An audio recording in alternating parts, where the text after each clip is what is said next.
Okay, so in this short video, I'm just going to be talking about Google's ranking factors. Now, Google has over 200 different ranking factors when it comes to what pages they decide will go, be first on their page. Now, with that being said, there's a few main ones. There's only about I'm going to say really 10 main ones that you need to focus on because the rest, obviously they put more prominence on certain factors and then other ones are just other cherries on top. So we are going to be diving into that right now. They've at least categorized these to the ones that are more important at the top, and then it goes lesser and lesser. So just taking a quick brief look, obviously direct website visits. So if your website gets a ton of traffic, that's going to help you rank faster and higher in Google search results, or any search engine's results for that matter. But I'm speaking specifically for Google right now because Google gives us the most information on how their search engines work, whereas Yahoo and Bing can be a little bit, they're less popular search engines, so there just isn't as much information given to users as Google does. Google makes a huge push for people to market and do PPC with them, so they like to give out more info. So basically, website visits, that's a huge one. Is your website popular? They want, especially in the more recent years, I think when Google Penguin came out, that's when they really started pushing for quality. And I know it made the job for SEO people a lot harder because now they probably weren't able to manage as many different websites because you have to focus on creating more higher quality content and being more of an authority. So therefore you have to pick and choose who you want to work with and things like that. So it made SEO a little bit more difficult, but what Google's trying to do is incentivize the people who create really good quality content so that their content is being shown over other people who don't produce as good of quality. And obviously traffic is a huge signal, it's a huge social signal to be able to know, do people enjoy your website? Also, then how much time are they spending on your website? That's also important because that lets us know, is your website good quality or is it not? And then of course pages per session. So how far into your website are they staying? Are they looking through a bunch of different pages? Are they finding your website really helpful? Because all of these factors, basically the top 4 factors that Google looks for is all about how long. Number one, how many people are coming to your site and how long are they staying there? Those are the first 2 ranking factors, which I think would surprise a lot of people because I think they probably go, oh, your keywords are number 1. That used to be number 1, but now that's way further down the list. So it's all about quality, how many people are getting to your website, and how long are they staying there.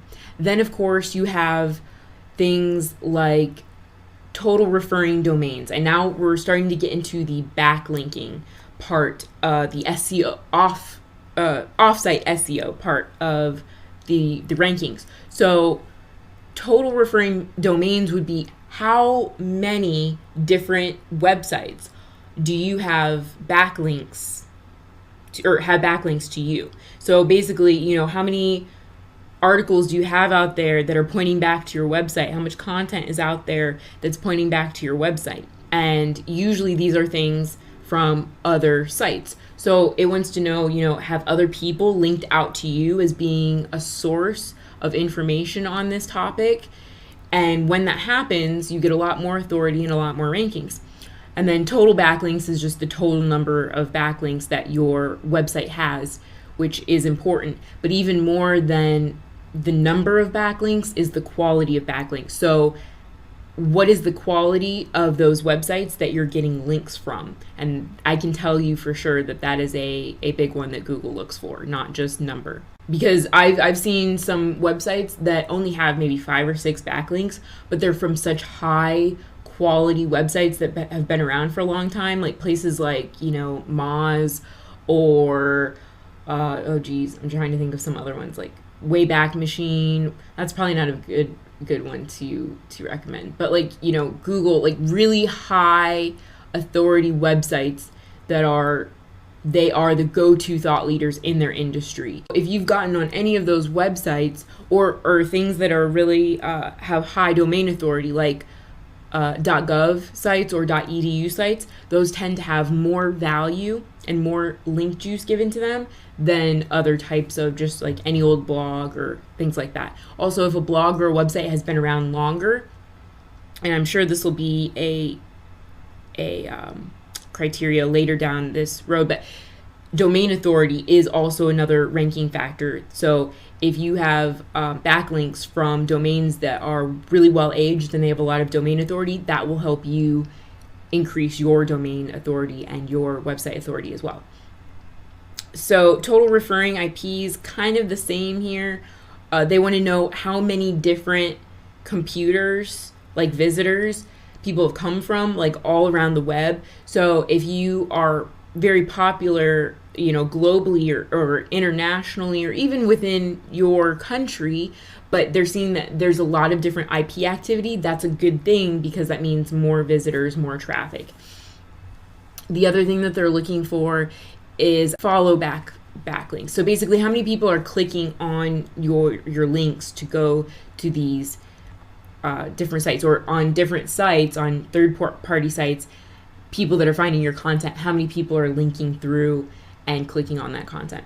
Then, of course, there's content length. That is also another important ranking factor. If you go type in anything into Google and you see the results that come up on the first page, you're going to notice that content for just about every single website on page 1 is going to have lengthier content. There's a good chance that their content's going to be over 1,000 words long. Very rarely nowadays, and it's been like this for probably about 2 or 3 years now, we'll say 2, where you're going to find longer and longer blog posts and content. And the reason for that is because Google is rewarding that type of behavior. They want to give the best quality, right? So people that are looking for answers, they want to make sure, well, we don't want just a 300-word blog post and someone's just giving a short little answer. We want the person who's searching for this, whatever query it may be, this topic, we want to give them a good amount of information to go off of so that it's actually answering their question and helping them. A 300-word blog post, you may be able to help someone, but you're going to have to be very crafty in your language so that, words aren't wasted and things like that. And you're not going to get very good rankings with just a 300-word blog post. You're really going to want to beef it up and add more content there if you hope to increase your organic rankings. The other thing they look for is website security. So do you have an HTTPS for your website? That helps increase your rankings as well. Total anchors. And the other thing I want to add to this, well, I guess that kind of adds here, but total anchors, this is like your hyperlinks. So how many links do you have on your website? And not only that, but are your hyperlinks optimized? Is there a keyword in the anchors? Now, this is a tricky one because there actually was Google Penguin, I believe, was the main update where Google started cracking down on hyperlinks that were overly optimized. So if they saw that, out of all the hyperlinks on your website, if like 80 or 90% of them were straight keywords, they were going to kind of penalize you for that a little bit.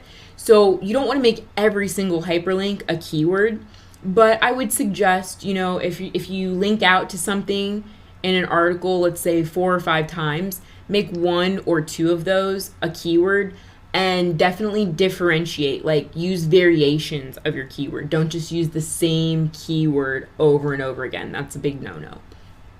Another one is your keyword in the body, so the body of the content, the text. What is your keyword density? We want to make sure that we are not only using our focus keywords, whatever those may be, but we also want to use variations of our focus keyword. So for example, let's say our focus keyword is email marketing tips, and we want to try and rank for that keyword. We don't want to keep using email marketing tips over and over and over again. We need to find variations of that keyword to use within our content. So maybe it would be, email marketing tips for beginners. That could be a variation, or email marketing tips in 2018, or email marketing tips, or like free email marketing tips, right? Something like that, just a variation of that keyword so that it's not exactly the same over and over again. And of course, keyword in your title, the title of your pages, and the title of your blog posts. That's really important. And then of course, including your keyword in the metadata is important as well. And having a video on page is now more important than it used to be, because people are transitioning more over to listening to things via video and audio than reading blog posts, especially now as mobile gets to be more and more popular and people need to access information quickly. Video and audio is the way to go with that. So those are the main Google ranking factors that are the most important to focus on. And outside of that would be also social media factors as well. So social signals, like how much engagement are people spending on your social media channels, as well as how many followers you have. So that would be my other criteria here on this list, is social signals. So as you can see, Google is really placing a large emphasis on really social, like how people are actually interacting with your brand, company, business, and website. So the more popular you are, the better quality content that you're able to provide, the better off you're going to be all around. And I know that's a little bit of a bummer for some people, because content creation can be difficult sometimes. It can be expensive and it can take a while.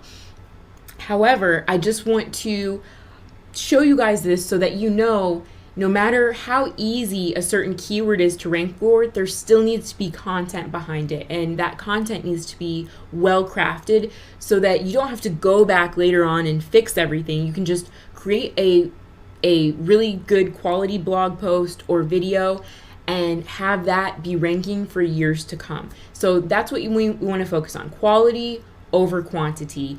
And that's really going to help us rank quicker and for the long term. So join me in the next video as we continue on in this course.